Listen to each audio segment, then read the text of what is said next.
এই দড়ির মধ্যে প্রাণ প্রতিষ্ঠা করবে। দড়িটিকে তন্ত্র মন্ত্রের সাহায্যে আবারও সাপে পরিণত করবে ম্যাজিশিয়ান।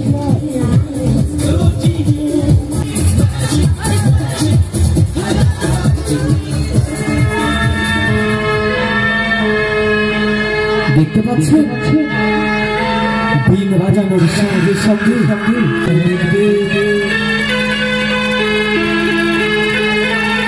আস্তে আস্তে আস্তে আস্তে দড়ির মধ্যে প্রাণ দেখি ঝুড়িটা ধরে উঠেছে।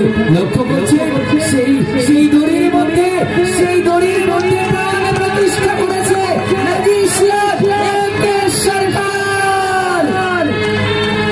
তন্ত্রমন্ত্রের সাহায্যে দড়ির মধ্যে প্রাণ প্রতিষ্ঠা করেছে।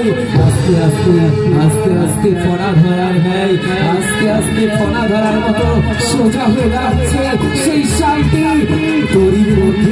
দড়ির মধ্যে সাপের প্রাণ প্রতিষ্ঠা। শুধুমাত্র দেখছে সরকারের মঞ্চে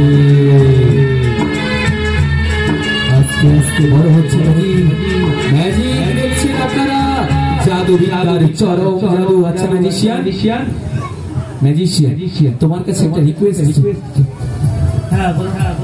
আমরা জানি সমস্ত সাপুরেরা তাদের পোষ্য যে সাপগুলো থাকে তাদেরকে দুধ খাইয়ে থাকে।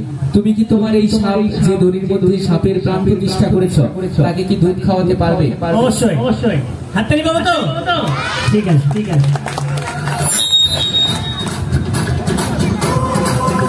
এখন আমরা দেখবো যে দড়ির মধ্যে সাপের প্রাণ প্রতিষ্ঠা করেছে তাকে দুধ খাওয়াতে পারে কিনা। দেখতে পাচ্ছেন সেই দুধের বোতলটি সম্পূর্ণ ফাঁকা হয়ে গিয়েছে। আবারও দেখবো আমরা সাপটিকে আস্তে আস্তে ঘুম পাড়িয়ে দেবে ম্যাজিশিয়ান। আস্তে আস্তে ঘুম পাড়িয়ে দেবে। আবারও দড়ির মধ্যে থেকে প্রাণ কেড়ে নেবে। ম্যাজিশিয়ান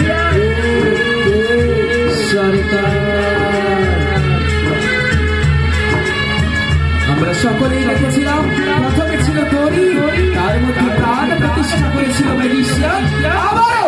আবারও সেই দড়ির মধ্যে প্রাণ কেড়ে নিচ্ছে ম্যাজিশিয়ান। আস্তে আস্তে নিস্তেজ হয়ে পড়ছে সেই দড়িটি। প্রাণ প্রতিষ্ঠিত সেই দড়িটি